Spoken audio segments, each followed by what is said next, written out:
Olá, paz do Senhor Jesus para vocês, meus irmãos, ouvintes e estudantes da palavra de Deus, amantes da palavra do Senhor. Espero que vocês todos estejam bem. Vamos orar para dar início ao nosso estudo, amém? Hoje nós vamos estudar o capítulo 6 de Atos e o capítulo 7 até o versículo 5. Aí amanhã a gente termina o 7 e vê como que vai ser o 8, tá certo? Então vamos fechar os nossos olhos, vamos agora descansar nos pés do Senhor, vamos entregar nossa mente, nosso pensamento, nosso sentimento, nossas emoções aos pés do Senhor, para que o Senhor possa nos renovar como águia, sabe? Dar força para nós, para a gente alçar voo. Em nome de Jesus, amém? Para que nós possamos vencer os problemas. Não pedir para o Senhor tirar os problemas, dar força para nós enfrentar eles. Vamos estar orando pela vida da Sofia novamente, porque ela está na mão de Deus e nós estamos à espera do milagre.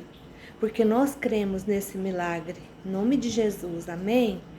Senhor, Deus e Pai, no nome do Senhor Jesus, nós paramos tudo nesse momento e nos assentamos aqui agora para falar contigo, para aprender de Ti, que é manso e humilde de coração, para Te conhecer melhor, Senhor, para, Senhor, evidenciar os nossos sonhos, desejos, nossos corações diante de Ti. Eu espero, Senhor, que a cada lugar que está chegando esse vídeo, a Tua presença possa chegar, Senhor. Visita cada lar, cada pessoa, transforma, restaura, dá saúde. Visita a irmã Sandra, visita a Bernadette, visita a irmã Carla, em nome de Jesus. E eu quero colocar a Sofia agora nos pés da sua cruz, Senhor Jesus. Para que seu sangue, lá do alto da cruz, desça do alto da cabeça dela até a planta dos pés dela. Senhor, nós estamos aqui à espera do milagre e precisamos de Ti, papai. Eu te apresento a vida da Débora, que está cuidando dela, da Ivanilda, que está lá com ela, pai. Todas as pessoas que conhecem a Sofia, que amam ela, que estão sofrendo com esse problema, fortalece elas, dá força para elas te buscarem em espírito e em verdade, papai do céu.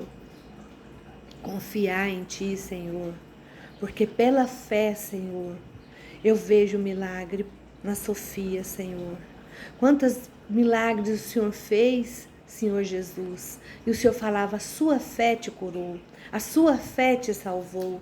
Então, Senhor, aumenta a nossa fé, Senhor, para que nós possamos receber esse milagre. Papai, enquanto isso, nós estamos aqui estudando a Tua palavra. Enquanto nós estamos aqui meditando na Tua palavra, cuida das pessoas que nós amamos, da nossa família, da nossa parentela, do meu sogro lá no hospital municipal. Toma a vida de cada um das enfermeiras que cuida dele, das cuidadoras. Nós te entregamos ele nas Tuas mãos para que essa cirurgia seja feita, para que ele possa ganhar alta, rápido, Senhor, e voltar para casa. Nós colocamos essas pessoas que nós amamos na palma das Tuas mãos. Cuida deles, papai, enquanto nós estamos aqui mergulhados na Tua presença. Em nome de Jesus eu te convido, Pai, Filho, Espírito Santo. Toma seu lugar aqui ao nosso redor e estuda conosco nesse momento. Revela para nós os Teus mistérios, os Teus segredos. Derrama sobre nós a Tua unção, o Teu poder, papai. É o que nós oramos e te pedimos no nome do Senhor Jesus. Amém e amém. Glória a Deus. Aleluia. Então vamos ler com a ajuda de Deus e direção do Teu Santo Espírito. Então, hoje eu vou ler nessa versão da Bíblia Viva, tá vendo? E nós continuamos estudando nessa Bíblia aqui, ó, que é Bíblia de estudo cronológica, amém? Então vamos ler com a ajuda de Deus e direção do Teu Santo Espírito, o capítulo 6 de Atos.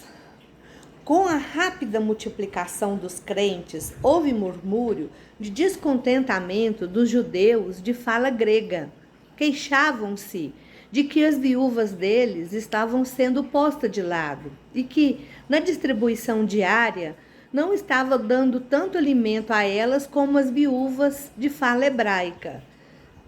Então, os 12 convocaram uma reunião de todos os crentes e disseram: não é certo deixarmos de anunciar a palavra de Deus a fim de dirigirmos a distribuição de alimentos. Portanto, escolham entre vocês mesmos, queridos irmãos, 7 homens sábios e cheios do Espírito Santo, que tenham bom testemunho. Nós colocaremos esses servos de Deus a cargo desta questão. Então, poderemos gastar o nosso tempo na oração, na pregação e no ensino da palavra. Isto agradou a todos. E eles elegeram Estevão, homem cheio de fé e do Espírito Santo, Filipe, Prócoro, Nicanor, Timon, Pármenas e Nicolau de Antioquia, um estrangeiro convertido à fé judaica, que tinha se tornado seguidor de Cristo. Estes 7 foram apresentados aos apóstolos, que oraram por ele e lhes impuseram as mãos. A mensagem de Deus se espalhava cada vez mais, e o número dos discípulos aumentava rapidamente em Jerusalém. Muitos dos sacerdotes judaicos também se converteram. Estevão, homem cheio de graça e do poder de Deus, fazia maravilhas e sinais entre o povo. Porém, um dia, alguns dos homens da chamada Sinagoga dos Libertos começaram uma discussão com ele. E em breve se juntaram no grupo judeus de Cirene, de Alexandria, do Egito, das províncias turcas, da Cilícia e da Ásia.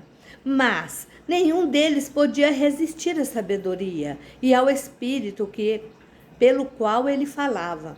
Então subornaram alguns homens para mentirem a respeito dele, dizendo: ouvimos Estevão falar blasfêmias contra Moisés e até contra Deus. Esta acusação alvoroçou o povo contra Estevão de tal forma que os líderes judaicos e os mestres da lei prenderam e levaram Estevão diante do sinédrio. As testemunhas mentirosas depuseram novamente contra Estevão, dizendo: este homem fala constantemente contra este santo lugar e contra as leis de Moisés. Nós ouvimos Estevão dizer que esse Jesus de Nazaré destruirá este lugar e acabará com todas as leis de Moisés. Então, todos os que estavam sentados no sinédrio viram o rosto de Estevão. Parecia o rosto de um anjo. Amém? Então, vamos estudar esse capítulo aqui agora, né? O capítulo 6. A gente vê aí, no versículo 1, né? Então, às vezes a gente pensa assim: nossa, a igreja primitiva era uma igreja tão boa, eu queria ter sido daquela igreja. A minha igreja tem muitos problemas, mas a gente pode, se a gente vai acompanhando a leitura, o estudo da palavra de Atos, a gente vê que a igreja lá também tinha problemas. Por quê? Os convertidos da Grécia falavam grego. Os convertidos de lá falavam judeus. Então, os da Grécia estavam achando que eles estavam puxando, tipo assim, puxando o saco mesmo, dando mais para as viúvas judias, né? Do que as viúvas gregas. Então, eles começaram a reclamar que estavam cuidando melhor do povo de lá do que os que estavam vindo de outro lugar. Então, por isso, se juntaram, né? Então, esse problema surgiu porque vocês lembram lá em Pentecoste, quando estava todo mundo lá e o Espírito Santo desceu e converteu 3.000 almas? Então, naquele dia, veio gente de todo lado. Os cristãos falavam grego, se queixavam, veio gente da Grécia, veio gente de outros lugares. Vocês podem ler, a gente leu aqui e vocês viram como tinha muitos lugares. Então, foi necessário. Aí o que os apóstolos fizeram? Eles fizeram uma reunião e falaram: nós não podemos deixar de preparar, de estudar a Bíblia, de orar, de pregar, para ficar cuidando da alimentação. Então faz assim, ó, vocês escolhem 7 homens idôneos que vocês conhecem, homens fiéis a Deus, né, de caráter, e apresenta a nós, que nós vamos nos consagrar a eles para eles poderem cuidar dessa área, certo? Então, para corrigir essa situação, eles designaram esses 7 homens respeitados pela igreja, foram encarregados do programa de distribuição. Isso solucionou o problema e permitiu que os apóstolos conservassem o foco, estudando, pregando, curando, visitando. Amém? E lá no versículo 12, né, 2, os apóstolos são 11 discípulos originais e Matias que entrou depois, né? Então foi eles que oraram e consagraram, impuseram as mãos sobre eles, né? Então, por que foi feito isso? Porque cada pessoa tem um papel vital a desempenhar na vida da igreja. Não é só naquela igreja, na nossa igreja também. Às vezes, a gente vê defeito, mas se a gente se concentrar em fazer algo bom, trabalhar na igreja, ver aonde que a gente precisam da gente, a gente vai ver, nós somos um corpo. E o Senhor Jesus é a cabeça desse corpo. Sabe, gente, quando a gente machuca um dedo, o corpo todo sente a dor. Por mais que o dedo esteja doendo, a gente sente aquele mal-estar. Então, quando a gente está assim, principalmente se a gente está numa posição de liderança, e às vezes a gente está se sentindo oprimido por causa de muita responsabilidade, a gente tem que chamar, convidar as pessoas para nos ajudar, para não ficar sobrecarregado, dividir a tarefa.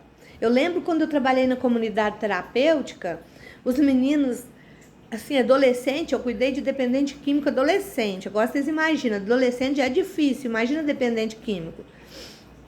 Então, eu falava assim para eles: vamos fazer isso? Vamos, né? Porque eu tinha que ensinar eles a voltar a viver normalmente. Porque estavam morando em rua, eles não dormiam à noite, eles passavam a noite usando droga, durante o dia eles dormiam, eles roubavam. Então eu tinha que ensinar eles a trabalhar uma profissão.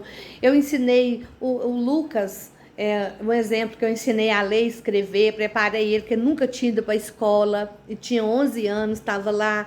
Então, eu falava assim para eles: vamos estudar, vamos fazer isso, vamos cuidar da nossa horta, vamos plantar isso, plantar aquilo, vamos. Eu não falava: vocês vão, sabe? Aí o irmão até brincava comigo, falava: com coisa que você pega na enxada para arrumar essa horta, para arrumar isso aí. Eu falei: não, mas eu tenho que incentivar eles, se precisar pegar, eu pegava. Mas eles me tomavam, falavam: a senhora não vai mexer com isso. Então, a gente tem que entender que em vez da gente achar que ninguém está ajudando a gente precisa se achegar às pessoas e trazê-las para perto, né?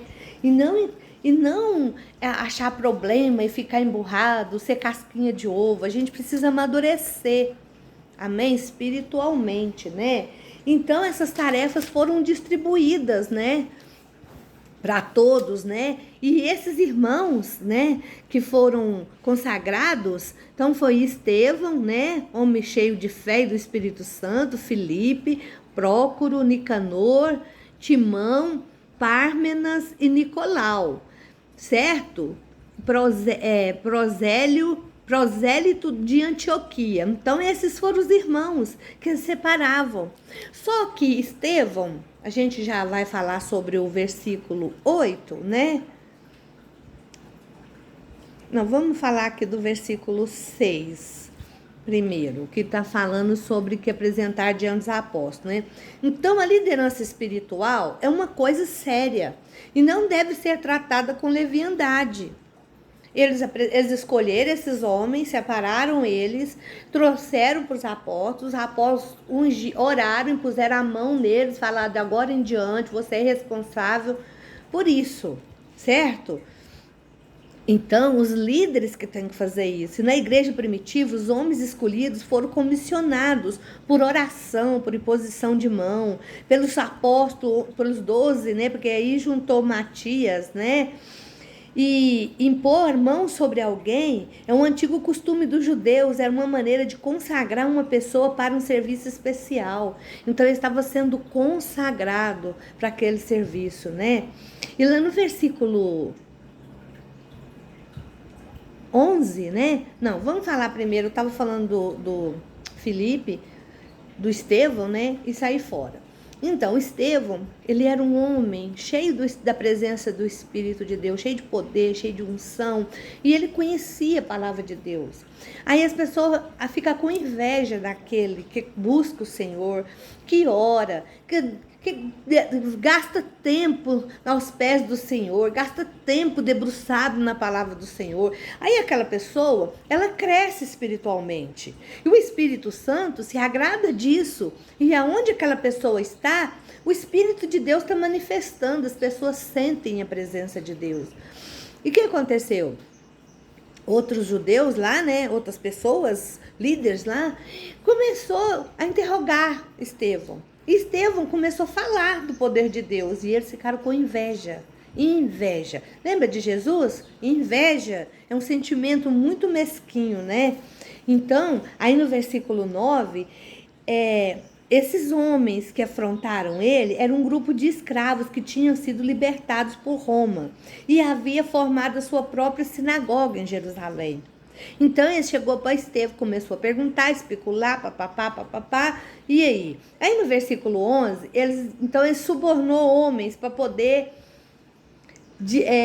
para falar mal de Estevão, né? Esses homens mentiram a respeito de Estevão, fazendo com que ele fosse aprisionado, trazido diante do Supremo, lá do Conselho dos Judeus. Os sacudeus, o grupo dominante do Conselho, aceitavam e estudavam apenas os textos de Moisés, que era de Gênesis até Deuteronômio.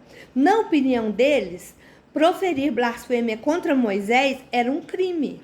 Então, eles foram lá na raiz do problema. Mas examinando as palavras de Estevão, que está lá no capítulo que nós vamos ler daqui a pouco, vemos que essa acusação era falsa. Estevão baseou sua revisão na história de Israel nos textos de Moisés. E lá no versículo 14, sabe? Fala porque ouviram dizer que esse Jesus Nazareno vai destruir. Eles usam isso, eles é muito bacana, né? Vamos combinar. Então, quando Estevão foi trazido perante o conselho dos líderes religiosos e a acusação foi apresentada contra ele, era a mesma que os líderes que condenaram Jesus, como eu falei para vocês.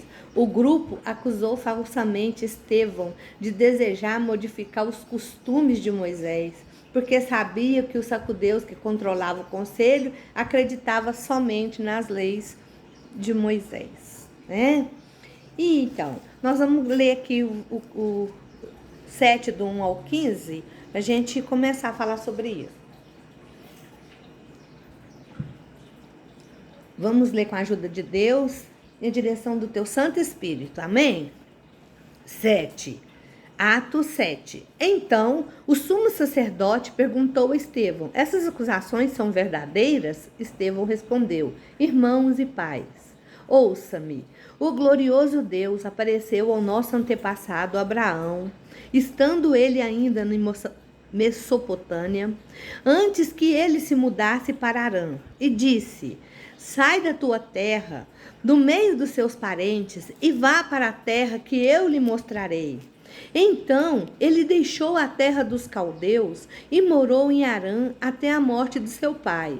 Depois, Deus trouxe Abraão para essa terra onde vocês agora moram.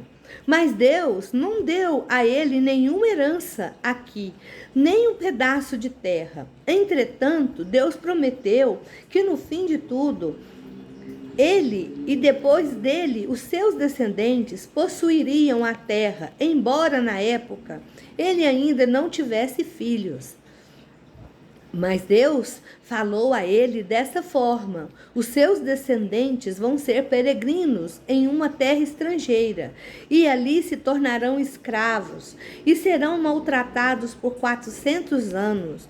Porém, eu castigarei a nação que escravizar vocês, e depois sairão dali, voltarão a esta terra e me adorarão neste lugar. Deus também deu a Abraão, naquele tempo, a cerimônia da circuncisão como sinal da aliança entre Deus e o povo de Abraão. Por isso, Isaque, filho de Abraão, foi circuncidado quando estava com 8 dias de idade. Isaque tornou-se o pai de Jacó, e Jacó foi o pai dos 12 patriarcas da nação judaica. Os patriarcas tiveram muita inveja de José e venderam o irmão como escravo para o Egito.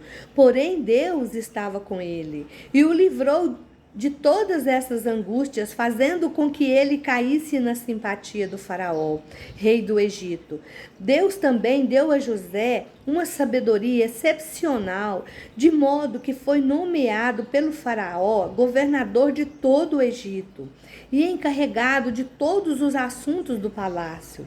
Depois veio uma fome sobre o Egito e Canaã, trazendo grandes sofrimentos para os nossos antepassados. Quando a comida deles se acabou, Jacó soube que ainda havia trigo no Egito. E então mandou nossos antepassados em sua primeira viagem para comprar trigo. Quando foram, e segunda vez, José revelou sua identidade aos seus irmãos, e eles foram apresentados ao faraó. Então José mandou trazer Jacó, o pai dele, para o Egito, e toda a sua família, que era ao todo 705 pessoas. Assim Jacó foi para o Egito, onde morreu, e também todos os nossos antepassados. Seus corpos foram levados de volta para Siquém e sepultados no túmulo de Abraão, que Abraão tinha comprado dos filhos de Amor, pai de Siquém, por um certo preço. Quando se aproximou o tempo de Deus cumprir a sua promessa a Abraão em libertar os seus descendentes da escravidão, o povo judeu havia se multiplicado grandemente no Egito. Nós vamos ler só até aqui, para me poder dar uma explicação, e amanhã a gente continua, certo? Vou até pegar uma caneta aqui para me marcar onde que eu parei. Então, eu li até o versículo 17. Amanhã a gente continua, certo? Vamos aqui estudar então essa parte aqui. Aí nesse versículo 1, provavelmente esse sumo sacerdote era Caifás. Foi o que julgou e condenou Jesus. Ele estava à frente, com certeza. E no versículo 2, Estevão iniciou um longo discurso a respeito do relacionamento de Israel com Deus. A partir da história do Antigo Testamento, ele mostrou que os judeus rejeitaram constantemente a mensagem de Deus e seus profetas. O que esse conselho rejeitou o Messias, e que o Filho de Deus, ele faz 3 declarações principais. Primeiro, a história de Israel é a história dos atos de Deus no mundo, desde a criação, certo? 2, as pessoas adoravam a Deus muito antes que houvesse um templo, porque Deus não vive em um templo. 3, a morte de Jesus foi apenas mais um exemplo da rebelião de Israel contra Deus e da sua rejeição a ele. Amanhã a gente vai ver que o povo lá no deserto revoltou, murmurou, mas hoje a gente está estudando até o versículo 17, certo? E aí no versículo 2, continuando, Estevão não só se defendeu, em vez disso, ele assumiu a ofensiva, aproveitando a oportunidade para resumir seu ensinamento a respeito de Jesus. Ele aproveitou aquilo e foi falando de tudo. Vocês vão ver a hora que a gente chegar nessa parte, que ele começa a falar de Jesus e as pessoas estão ouvindo. Estevão estava acusando esses líderes religiosos de não obedecerem às leis de Deus, certo? E eles se orgulhavam meticulosamente de seguir todas as entrelinhas, mas esta era a mesma acusação que Jesus havia feito contra eles. Eles não estavam obedecendo a Deus. Eles não estavam acreditando no que os profetas profetizaram, que o Senhor ia mandar o filho dele para resgatar o povo. Então, a gente tem que entender que quando a gente testemunha a respeito de Cristo, não precisamos estar na defensiva. A gente conta a história dele. Em vez disso, a gente pode simplesmente transmitir a nossa fé e contar como Jesus nos alcançou. O que o Senhor fez na nossa vida, certo? E a circuncisão que ele fala aqui, né, que Abraão foi circuncidado e que Deus fez uma aliança com ele, né, era um sinal de um concerto que Deus fizera com Abraão, uma aliança que Deus fez com Abraão e toda a nação de Israel. Como Estevão resumiu a história de Israel, ele contou como esse concerto funcionou naquela época. Então, Estevão ressaltou que Deus sempre cumpriu o lado dele da promessa. Se Deus faz uma promessa para nós, ele vai cumprir aquela promessa. Muitas vezes somos nós que deixamos de obedecer a Deus. Nós achamos, entra um sentimento na gente, a gente esfria espiritualmente, porque para de orar, para de ler a Bíblia, para de ir na igreja, aí a gente começa a achar que Deus não está na nossa vida mais, mas é nós que não estamos com Deus mais. A gente tem que prestar atenção nisso.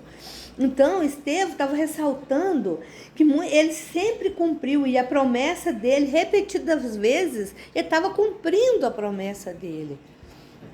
Mas eles estavam seguindo pelos caminhos que eles queriam. Está entendendo? Então, embora os judeus da época de Estevão ainda circuncidassem seus filhos do sexo masculino, não obedeciam ao Senhor. Os corações das pessoas estavam distantes de Deus. Sua falta de fé, obediência, mostrava que eles não cumpriam sua parte no concerto. Está diferente dos nossos dias? Está? Presta atenção, as pessoas só vão na igreja, muitas pessoas só vão na igreja quando precisa do Senhor. Eles não querem obedecer ao Senhor. Hoje mesmo eu estava falando com o meu neto. O Adão e Eva foi expulso do jardim do Éden porque desobedeceram ao Senhor. Mas se nós obedecer a palavra do Senhor, o Senhor vai abençoar as nossas vidas, vai estar conosco, nos fortalecendo. Nós vamos passar a luta? Vamos. Mas o Senhor vai estar lá no barquinho conosco. Lembra quando os apóstolos estavam lá no meio do mar e começou aquela ventania, as ondas altas, e o Senhor dormia lá com eles? E eles acharam que o Senhor estava querendo que eles perecessem. E o Senhor levantou e aquieta-te vento, aquieta-te mar. E tudo parou. Então, o Senhor está na nossa vida. Não é porque o Senhor está na nossa vida que o vento não vai soprar. Que as ondas não vão se levantar. Mas as pessoas estão assim.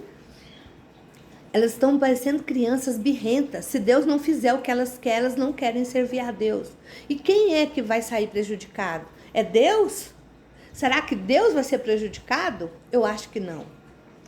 E aí no versículo 17, né, que foi o último que eu li, a revisão que Estevão apresenta da história dos judeus nos dá um claro testemunho da fidelidade e da soberania de Deus. Apesar das contínuas falhas do seu povo escolhido, dos acontecimentos vertiginosos do mundo, Deus estava realizando seu plano. Deus tem um plano na minha vida, na sua vida, viu? Fica sabendo. Então, quando diante de uma confusa sequência de circunstâncias, a gente não pode esquecer que Deus tem o controle de todas as coisas. Nada surpreende Deus. Ele está sabendo de tudo que está acontecendo. Outra coisa, esse mundo não é tudo que existe. Aleluia! O Senhor foi preparar um lugar para nos levar, para estar com Ele. E Ele vai corrigir todas essas coisas, punindo os ímpios, recompensando os fiéis. Deus quer usar a minha vida, a sua vida, como Ele usou Moisés, como Ele usou José, certo? Como Ele usou Estevão, para fazer a diferença no mundo. Então, pede para o Senhor, fala: Senhor, eu quero fazer a diferença, me capacita. E não esquece não, o Senhor não chama as pessoas capacitadas, Ele capacita aqueles que Ele chama. Amém? Se você acha que você não pode, não consegue, não dá conta, você não consegue pregar a palavra de Deus, não consegue falar do Senhor, deixa o Espírito Santo falar na tua boca. Você entrega para Ele, fala para Ele: ô Espírito de Deus, o Senhor tem toda a liberdade, me ensina. Me ensina, eu quero falar de Ti, me dá ousadia, me dá coragem. Amém? Então, gente, nós estudamos até o versículo 17. Amanhã a gente continua. Eu oro a Deus que o Senhor te abençoe, que te dê coragem, te dê força, que dê coragem e força para a Sofia, porque a Sofia anda com medo dos exames, dos procedimentos, mas que o Senhor possa dar coragem, força, ousadia para aquela criança, para ela vencer novamente, amém? Conto com as suas orações.